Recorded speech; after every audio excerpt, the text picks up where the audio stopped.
Electrical engineers revealed power generation at the Sojit's power plant was temporarily halted owing to a gas leak at the plant and that repairs could only be completed in 5 days.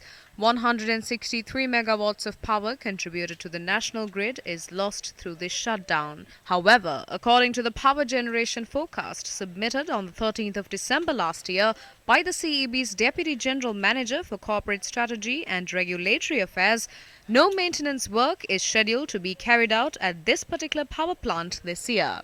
On the 19th of January, a request had been made from the System Control Unit to shut down the power plant for a period of 12 hours on the 22nd of January in order to repair a sudden gas leak at the power plant. But the System Control Unit had not responded to the request. The management of the power plant further revealed that no response was relayed to them by the System Control Unit on a similar request made on the 21st of January as well.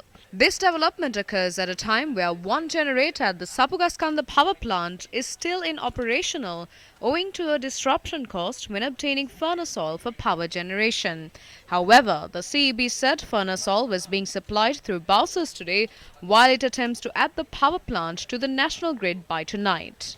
Will the disruption to power generation caused through these developments hinder the continuous supply of electricity, echoing the sentiments expressed by electrical engineers yesterday? The total power generation capacity is 2,680 megawatts, but the electricity demand at night reaches 2,600 or 2,650 megawatts. Because we only have 2,680 megawatts in our grid in total, if a sudden breakdown occurs at night, power outages will be experienced until normalcy is restored.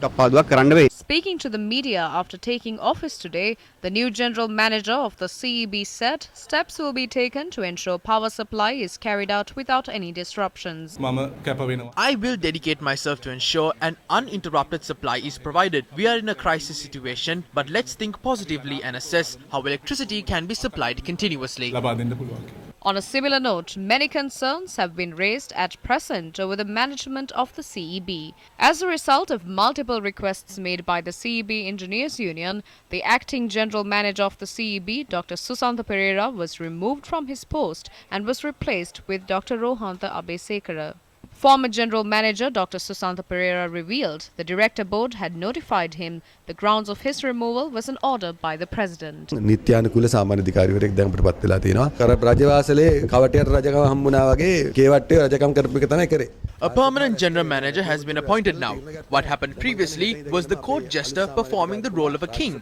He did not convene the king's court and make decisions. I believe our new general manager will act properly. There is a crisis. It will exist until reservoirs receive adequate rainfall. We need to manage it until then. We might have to announce power outages too. Not immediately, but in a few months. Meanwhile, chairman of the CEB, MMC Ferdinando, has notified the president in writing that he will be stepping down from his position from the 1st of February. In his letter, he said that the decision had been made owing to a personal matter.